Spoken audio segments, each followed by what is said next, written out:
बिस्मिल्लाहिर्रहमानिर्रहीम।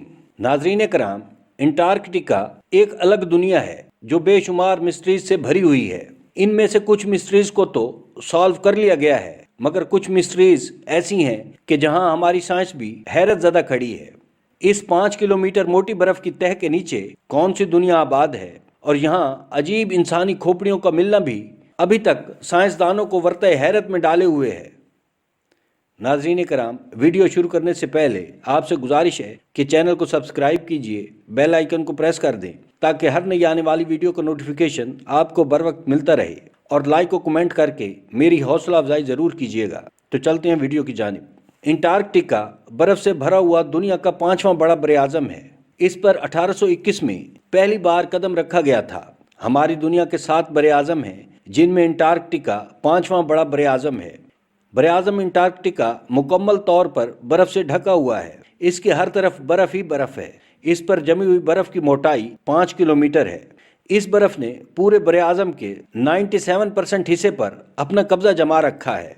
बर्फ़पोश बरे-आज़म अंटार्कटिका 1,36,00,000 मुरब्बा मील पर फैला हुआ है। नाज़रीन कराम, इसमें इंडिया जैसे 4 मुल्क और हमारे पाकिस्तान जैसे 17 मुल्क समा सकते हैं। इस बरे-आज़म पर मौजूद बर्फ़ अगर पिघल जाए तो दुनिया में मौजूद तमाम समंदरों में पानी की सतह 200 फुट तक बुलंद हो जाएगी। हमारे यहाँ जून जुलाई की झुलसा देने वाली गर्मी में भी अंटार्कटिका का दर्जा हरारत -50 डिग्री तक रहता है, जबकि सर्दियों में यह दर्जा हरारत -90 डिग्री तक चला जाता है। और यही वजह है कि यहाँ ज़िंदगी की कोई उम्मीद नहीं है। अंटार्कटिका दुनिया के ऐसे एंगल पर है कि यहाँ 6 माह तक रात रहती है और 6 माह तक दिन रहता है। इसी वजह से यहाँ कोई टाइम जोन फॉलो नहीं होता। यहाँ मुख्तलिफ ममालिक से आने वाली तहकीकाती साइंसी टीमें अपने अपने मुल्क के टाइम के मुताबिक अपने मामूलात सर अंजाम देती हैं। इस बरे-आज़म पर किसी और बरे-आज़म या किसी मुल्क का कब्जा नहीं है। यहाँ दुनिया के हर मुल्क से साइंसदान तहकीकात के लिए आते रहते हैं, और इस पूरे बरे-आज़म पर सिर्फ 2 ATM मशीन्स हैं। कई लोगों का मानना है कि अंटार्कटिका की इस बर्फ़ के नीचे हज़ार राज पोशीदा हैं, और कई लोगों का कहना है कि इस बर्फ़ के नीचे एक दुनिया आबाद है। यह 2014 का साल था कि जब आर्कोलॉजिस्ट की एक टीम ने 3 इंसानी खोपड़ियां दरियाफ्त कीं। इन खोपड़ियों की शेप ने इंसानी अकल को हैरान कर दिया। ये अंटार्कटिका से मिलने वाली पहली खोपड़ियां हैं। नाज़रीन कराम, ये खोपड़ियां नॉर्मल खोपड़ियों से बिल्कुल मुख्तलिफ हैं, क्योंकि इन खोपड़ियों की पिछली हड्डी काफ़ी बड़ी है। नाज़रीन कराम, इस तरह की खोपड़ियाँ इससे पहले साइंसदानों को मिस्र से भी मिल चुकी हैं। अंटार्कटिका से दरियाफ्त होने वाली खोपड़ियाँ इस बात की तरफ इशारा करती हैं कि शायद आज से हज़ारों लाखों साल पहले अंटार्कटिका पर भी इंसानी आबादी हुआ करती थी, और इस बरे-आज़म का ताल्लुक अफ्रीकी मुल्क मिस्र से भी था। अंटार्कटिका से अब तक दरियाफ्त होने वाली लेक्स की तादाद 400 तक पहुँच चुकी है, जो बर्फ़ की तह के नीचे छुपी हुई हैं। 2022 में एक तहकीकाती टीम ने सैटेलाइट के जरिए अंटार्कटिका में मौजूद लर्सन बी आइस शेल्फ पर एक गैर मामूली दरार देखी। इस टीम को इस पर हैरत तो तब हुई कि जब उन्होंने सैटेलाइट से ली गई 2021 की फ़ोटोज़ में इस दरार को ना पाया। 2021 या उससे पहले ऐसा कोई निशान वहाँ नहीं था। फिर तहकीकाती टीम यहाँ पहुँची और उन्होंने हॉट वाटर ड्रिल के साथ एक कैमरा अटैच करके इस दरार की तहकीक शुरू की। जब यह ड्रिल मशीन 500 मीटर की गहराई में पहुंची तो इसे रोकना पड़ गया, क्योंकि ड्रिल मशीन के साथ अटैच कैमरा ने अंटार्कटिका के नीचे पोशीदा दुनिया को देख लिया था। आइस शेल्फ के दरमियान से एक सीक्रेट लेक गुजर रही थी, जिसमें गार के अंदर लाखों की तादाद में एम्फीपोड्स मौजूद थे। एम्फीपोड्स की ये किस्म श्रिम्प, जिसे अक्सर झींगा भी कहते हैं, उससे मिलती जुलती थी, जो ड्रिल की थरथराहट की वजह से काफ़ी एक्टिव नज़र आ रही थी। अब साइंसदानों के लिए एक सवाल ये भी था कि ये एम्फीपोड्स इतनी गहरी बर्फ़ के नीचे कहाँ से आए और ये अपनी खुराक कहाँ से लेते होंगे। साइंसदानों का कहना है कि समंदरों में मौजूद झींगे तो मुर्दा पौधों को खाते हैं। इसका मतलब तो ये हुआ कि अंटार्कटिका की इस सीक्रेट लेक में कभी ना कभी पौधे मौजूद थे, जिनको खाकर ये एम्फीपोड्स जिंदा है। इसी तरह 2009 में अंटार्कटिका की बर्फ में छुपा एक बिल्ली का ढांचा दरियाफ्त हुआ था, और इस ढांचे ने रिसर्चर्स के होश उड़ा दिए थे, क्योंकि ये आम बिल्ली का ढांचा नहीं था जो बच्चे देती है, बल्कि ये जिस बिल्ली का ढांचा था वो अंडे देने वाली बिल्ली थी। जब इस ढांचे पर तहकीक की गई तो तहकीकाती टीम को पता चला कि ये जानवर आज से 2.5 करोड़ साल पहले दुनिया में पाया जाता था। 1911 में पहली बार अंटार्कटिका में मेटेओराइट मिला था और तब से लेकर अब तक तकरीबन 45,000 मेटेओराइट्स मिल चुके हैं।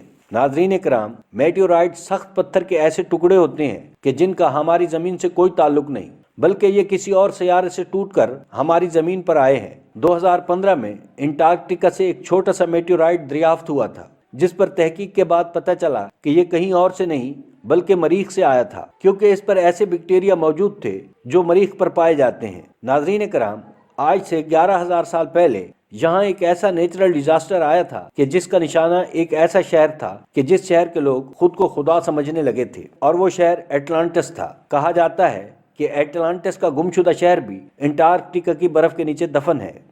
नाज़रीन कराम, अगर खुले लफ्ज़ों में कहा जाए तो इस बर आज़म की बर्फ में ऐसे ऐसे राज पोशीदा हैं कि जिनके बारे में कोई सोच भी नहीं सकता। पिछले कई सालों से साइंसदान इन पोशीदा राजों को तलाश करने की कोशिश कर रहे हैं। फिलहाल इस तहकीक के दौरान इन साइंटिस्ट ने उन राजों की हकीकत से पर्दा उठाने की बजाय ऐसी चीजें दरियाफ्त की हैं कि उन चीजों ने इस बर आज़म को मजीद मिस्टीरियस बना दिया है। यूं अंटार्कटिका की मिस्ट्री सुलझने की बजाय मजीद उलझ गई है।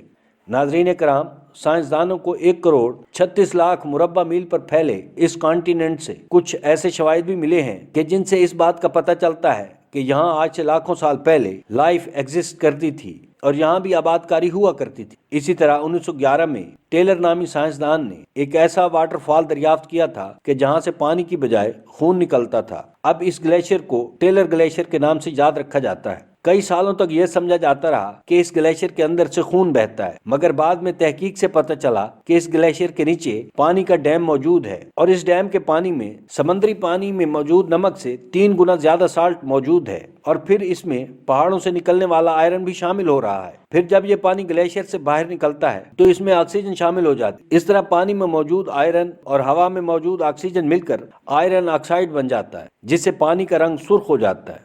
इस पानी में 17 किस्म के बैक्टीरिया भी पाए जाते हैं, और हैरत की बात यह है कि इन बैक्टीरियाज को ऑक्सीजन या सनलाइट की भी जरूरत नहीं पड़ती।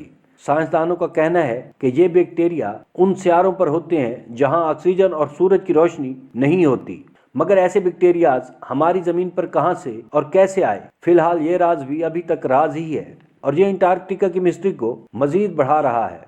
नाजरीन कराम, 1980 में साइंसदानों को अंटार्कटिका से डायनासोर्स के फॉसिल्स मिले थे, और तब से लेकर अब तक मुख्तलिफ किस्मों के डायनासोर्स के फॉसिल्स मिल चुके हैं। तहकीक से ये बात भी पता चली है कि ये फॉसिल्स 7 लाख साल पुराने हैं, यानी 7 लाख साल पहले अंटार्कटिका रहने के काबिल हुआ करता था। इसी तरह 1100 फुट की गहराई से आर्कोलॉजिस्ट को इंतहाई खौफनाक मखलूक का ढांचा मिला था। ये ढांचा 8 फुट तक लंबा है और आज तक इसकी असलियत का पता नहीं चल सका। 2022 में अंटार्कटिका से गुजरने वाली एक क्रूज लाइन के मुसाफिरों ने पानी में एक बहुत बड़ी जेलीफिश देखी। ये तकरीबन 33 फुट बड़ी जेलीफिश थी। इसे जायंट फैंटम जेलीफिश का नाम दिया गया। अब हैरानी की बात यह है कि फैंटम जेलीफिश आमतौर पर समंदर में 3500 फुट की गहराई में रहती है, मगर इसको अंटार्कटिका में पानी की सतह पर देखा गया।